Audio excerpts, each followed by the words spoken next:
Hello and welcome back. This is video number 7. Let's talk about custom audiences. Now, when I showed you the visual mind map of how everything works and the different scenarios, we talked about custom audiences being a ad targeting option that lets you find people who either took an action or either didn't take the action that you wanted.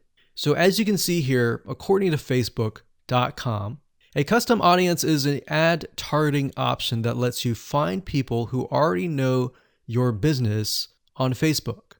So with that said, to get here, all you have to do is up the top, click this, and then click audiences. And then you'll see a drop-down menu that says create custom audience, and you want to click that. Now you will see an option on creating a lookalike audience, but that's not what we're going to do. You don't really want to create a lookalike audience until you have run enough Facebook ads and you've collected a certain amount of data to know that the lookalike audience is correct.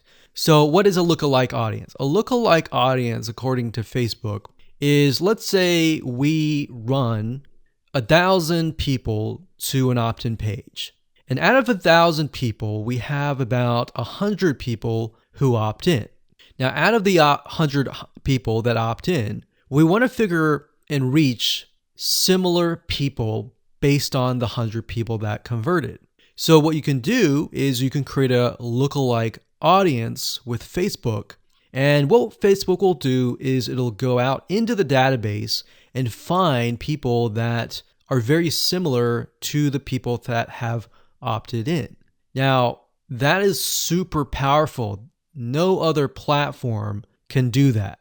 So what you're really doing is you're tapping into Facebook's database according to the data that you have found and comparing and finding people that are similar.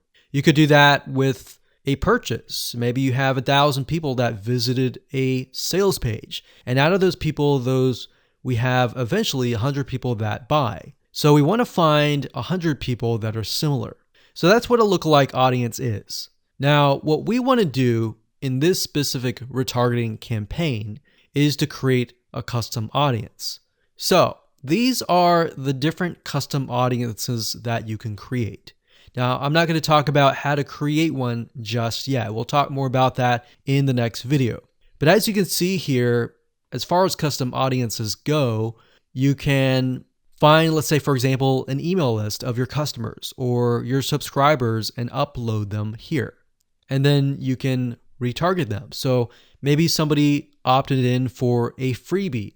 You could upload that here and you can retarget them and try to get them to purchase a product that might be similar to what they signed up for.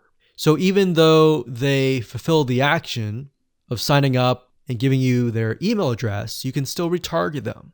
They're still potential buyers. Website traffic, you can create a custom audience based upon people who visit your website. So we could say anybody who visits our opt-in page or anybody who visits our blog posts, we want to retarget them. It doesn't have to be that. It can be people who opted in and who saw the next page. Or maybe they clicked a button and they saw a next page. It doesn't matter what page it is. You can do any page that you want.